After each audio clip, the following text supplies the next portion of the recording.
Hello students, mathematical statistics में हम moment generating function आघूर्ण जनक फलन इस टॉपिक को डिस्कस कर रहे हैं। मोमेंट जनरेटिंग फंक्शन के इस चैप्टर में आज हम एक और नया टॉपिक या एक नई टर्म क्यूमुलेंट्स या जिसको हिंदी में हम संचयी कहते हैं, इसको आज हम डिस्कस करेंगे। सबसे पहले क्यूमुलेंट्स जनरेटिंग फंक्शन को डिफाइन करेंगे, उसके बाद उस जनरेटिंग फंक्शन से किस तरह से क्यूमुलेंट्स को डिटरमाइन किया जा सकता है, उसके बाद क्यूमुलेंट्स की क्या उपयोगिता होती है स्टैटिस्टिक्स में, या मोमेंट्स की बजाय हम क्यूमुलेंट्स को क्यों फाइंड आउट करें, क्यूमुलेंट्स के लिए क्या मैथमेटिकल एक्सप्रेशन होते हैं, उनसे क्या फ़ायदा हमें होगा, इस सब को आज हम इस टॉपिक में डिस्कस करेंगे। सबसे पहले संचयी जनक फलन क्यूमुलेटिव जनरेटिंग फंक्शन को डिफाइन करते हैं। यदि एम ओ टी को हम जानते हैं, ये एक्सप्रेशन मूल बिंदु के परित आघूर्ण जनक फलन को व्यक्त करता है। यदि एम ओ टी किसी प्रायिकता बंटन का मूल बिंदु के परित एमजीएफ हो तो निम्न प्रकार परिभाषित फलन के टी एक नया फंक्शन है जो कि एम ओ टी की हेल्प से परिभाषित किया गया है, यानी एम ओ टी का log बेस ई लिया गया है। तो ये जो नया फंक्शन है, यही नया फंक्शन कुमुलेटिव जनरेटिंग फंक्शन कहलाता है, शॉर्ट में CGF कहलाता है, संचयी जनक फलन कहलाता है। तो किसी बंटन के लिए कुमुलेटिव जनरेटिंग फंक्शन या CGF KT इस तरह से परिभाषित किया जाता है।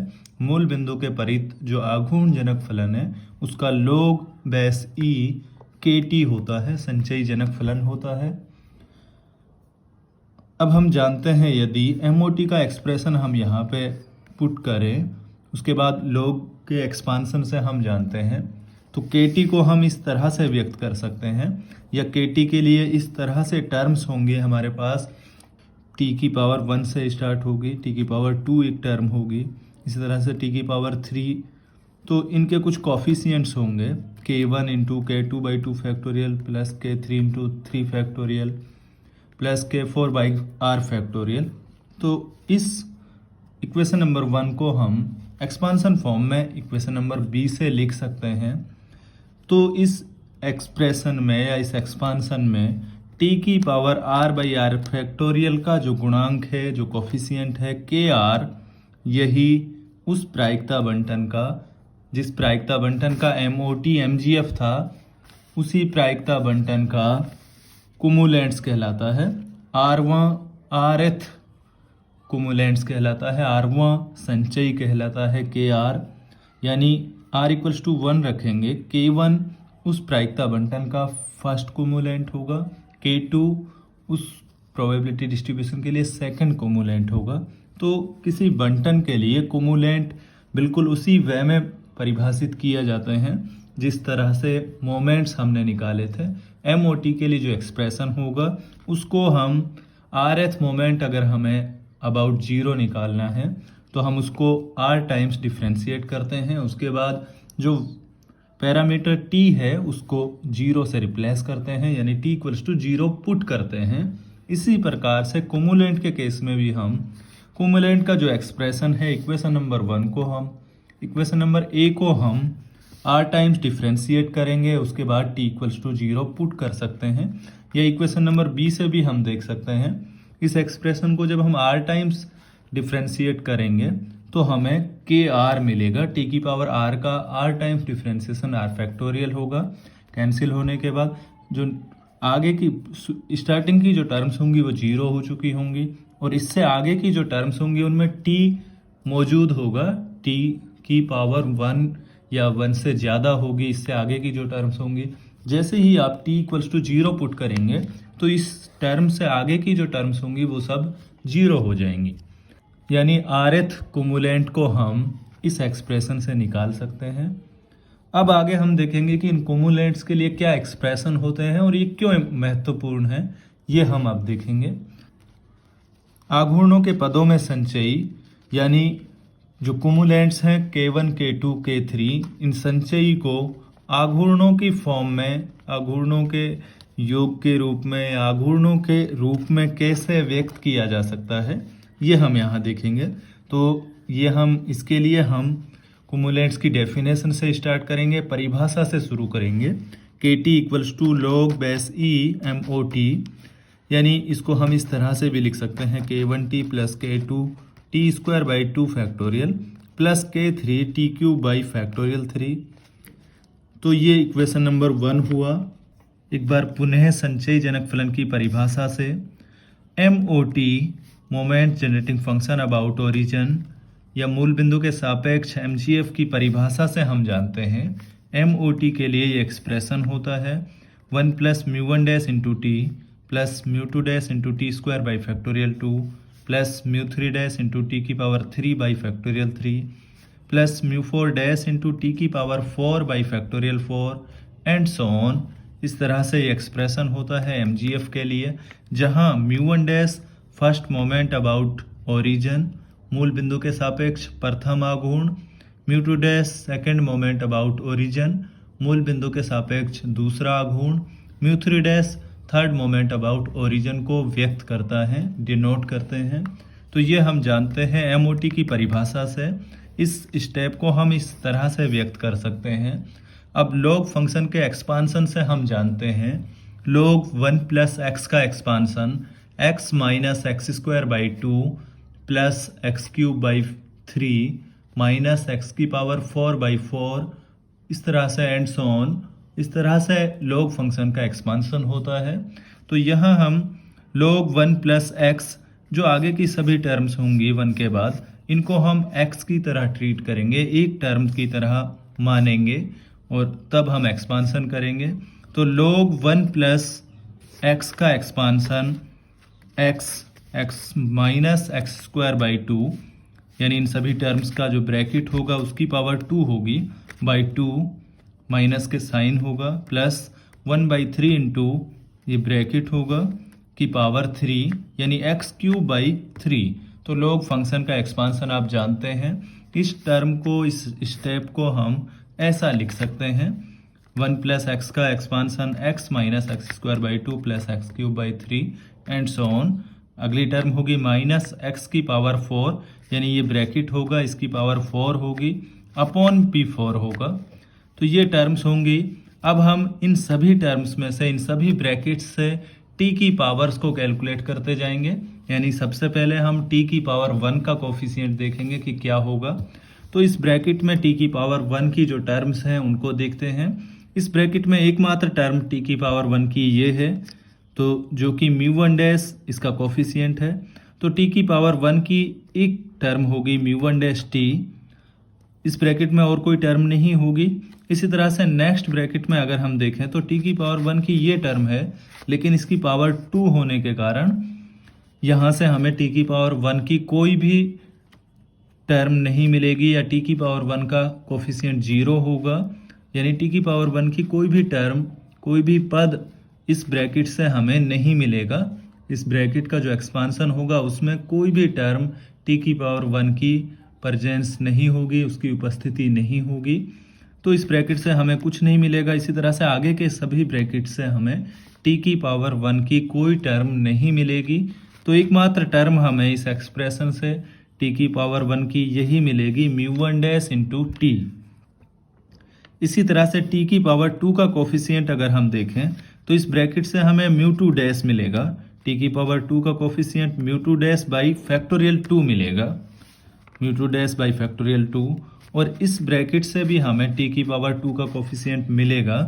वो तब मिलेगा, हम जानते हैं a प्लस बी की power 2 equals to A square plus B square plus 2ab होता है।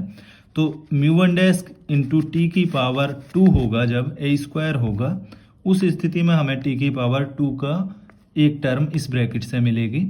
तो जो कि होगी म्यू वन डैश की पावर 2, म्यू वन डैश की पावर 2 और minus 1/2 as it is, minus 1/2 इसी तरह से लिखा जाएगा, इंटू टी स्क्वायर।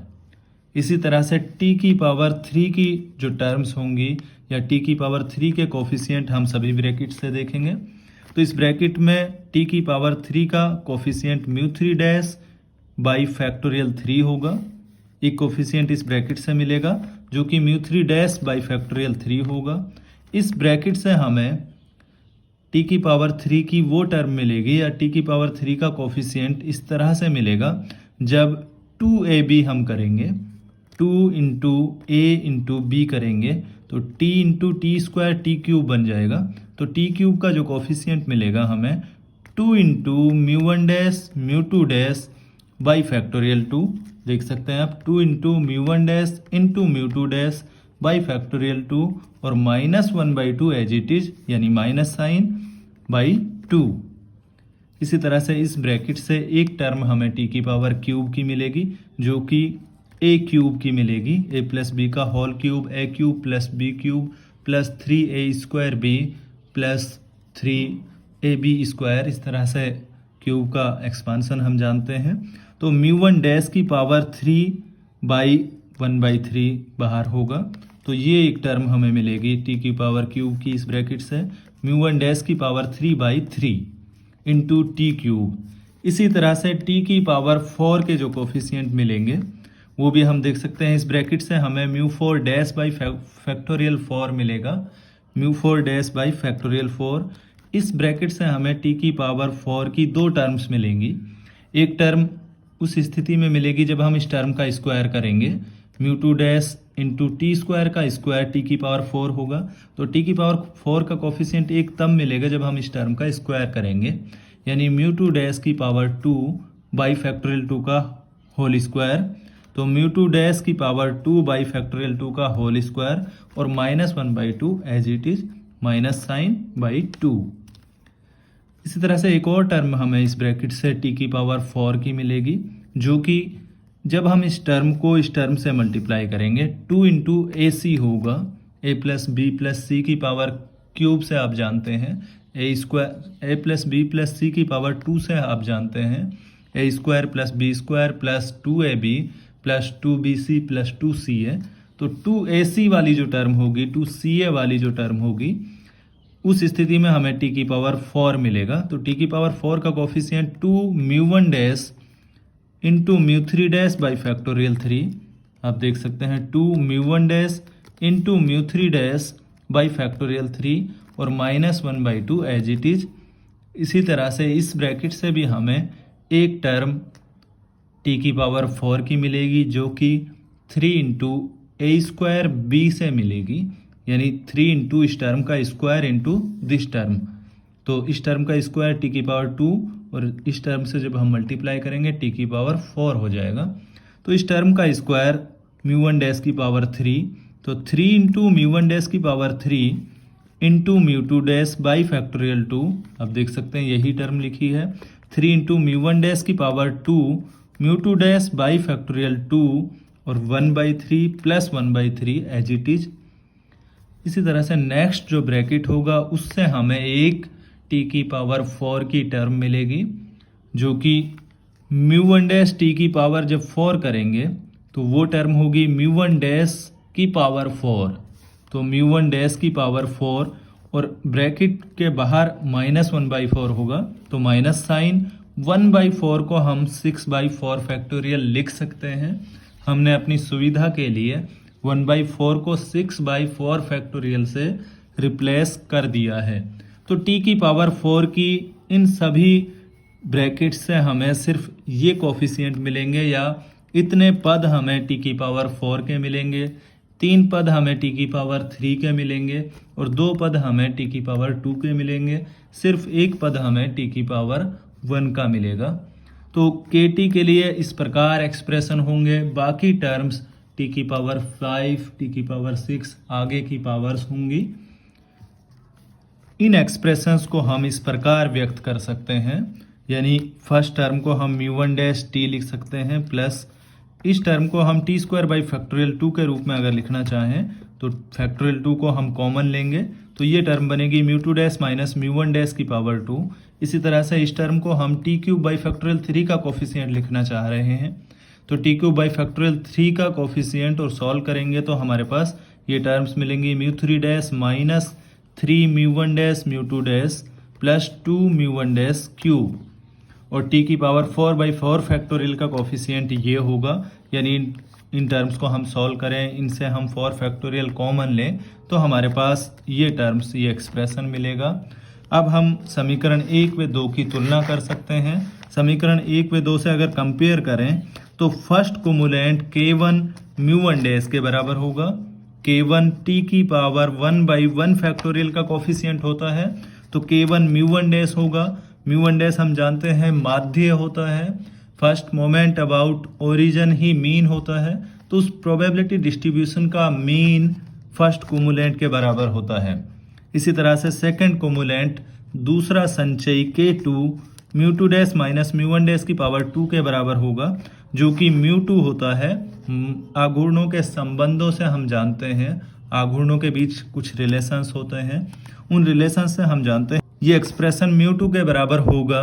अतः second cumulant second moment about mean अथवा दूसरे सेंट्रल मोमेंट्स केंद्रीय आघूर्ण के बराबर होता है और μ2 प्रसरण के बराबर होता है। तो दूसरा संचयी उस प्रायिकता बंटन के वेरिएंस प्रसरण को व्यक्त करता है। इसी तरह से K3 के लिए एक्सप्रेशन होता है, हम देख सकते हैं t की पावर क्यूब बाई फैक्टोरियल 3 का कोफिशिएंट, तो K3 μ3 होगा। मोमेंट्स के बीच रिलेशन से हम जानते हैं ये एक्सप्रेशन μ3 के बराबर होगा। तो K3 third cumulant third moment about origin को व्यक्त करेगा और K4 का एक्सप्रेशन t की पावर 4/4 फैक्टोरियल का एक्सप्रेशन या t की पावर 4/4 फैक्टोरियल का कोफिशिएंट। तो इस कोफिशिएंट को हम सॉल्व कर सकते हैं। μ4 माइनस ये जो स्टार्टिंग की टर्म्स हैं हमने इस तरह से व्यवस्थित की है, इनको हम μ4 कह सकते हैं मोमेंट्स के बीच रिलेशन से, यानी ये सभी टर्म्स, ये स्टार्टिंग की ये टर्म्स फोर्थ सेंट्रल मोमेंट को रिप्रेजेंट करेंगी, μ4 को व्यक्त करेंगी, डिनोट करेंगी। तो इन सभी टर्म्स को हम μ4 लिख सकते हैं। शेष टर्म को हम सॉल्व करके 3 कॉमन लें तो हमारे पास ये एक्सप्रेशन बनेंगे। बहुत सिंपल कैलकुलेशंस है, सिर्फ आपको कॉमन लेना है 3 और मोमेंट्स के रिलेशन आपको आने चाहिए। तो ये expression μ4 minus 3 into this expression होगा। तो फोर्थ कोमुलेंट इस एक्सप्रेशन के बराबर होगा। आगे हम इसको और सॉल्व करेंगे। लास्ट पेज पर K4 के लिए एक्सप्रेशन था। इस एक्सप्रेशन के अगर हम फैक्टर्स करें, गुणनखंड करें, तो हमें ये 2 ब्रैकेट मिलेंगे, μ4 minus 3 into μ2 dash minus μ1 dash square into μ2 dash minus μ1 dash square, और मोमेंट्स के बीच वापस रिलेशन को यूज करें तो ये दोनों ब्रैकेट्स μ2 इंटू μ2 होंगे, यानी second moment into second moment. तो K4 equals to μ4 minus 3 μ2 square. तो सभी संचयी को हम मोमेंट्स की टर्म्स में आघूर्णों के पदों के रूप में लिख सकते हैं। तो ये एक्सप्रेशंस हुए K4, K2, K3, K1 के लिए मोमेंट्स की फॉर्म में। अब हम कोफिशिएंट ऑफ स्क्यूनेस β1 को देखते हैं। β1 के लिए एक्सप्रेशन हम जानते हैं, β1 की डेफिनेशन से μ3 स्क्वायर अपॉन μ2 क्यूब। μ3 अभी हम देख चुके हैं K3 के इक्वलेंट है, तो μ3 को हम K3 से रिप्लेस कर सकते हैं, यानी और इसी प्रकार μ2 K2 के इक्वलेंट है, तो β1 K3 square by K2 cube होगा और β2 μ4 बाई μ2 स्क्वायर होता है। β2 कोफिशिएंट ऑफ कुर्टोसिस के लिए ये मैथमेटिकल एक्सप्रेशन होता है। अगर हम ऊपर कुमुलेंट्स की फॉर्म में कुमुलेंट्स को यूज करें तो μ4 को लिखा जा सकता है K4 plus 3 K2 square, μ2 is K2, तो K4 plus 3 K2 square upon μ2 is K2, μ2 square is K2 square. इसको हम सॉल्व कर सकते हैं, β2 equals to K4 by K2 square plus 3। तो इस तरह से हम ये कह सकते हैं कि कुमुलेंट्स की हेल्प से हम डायरेक्टली उस प्रोबेबिलिटी डिस्ट्रीब्यूशन के माध्य को बता सकते हैं, उसके प्रसरण को बता सकते हैं, मीन और वेरिएंस दोनों को डायरेक्टली बता सकते हैं, और β1 और β2 जो कि बहुत इंपॉर्टेंट कोफिशिएंट हैं, coefficient of skewness and coefficient of कुर्टोसिस को हम directly K1, K2, K3, K4 की टर्म्स में एक्सप्रेस कर सकते हैं, डायरेक्टली निकाल सकते हैं।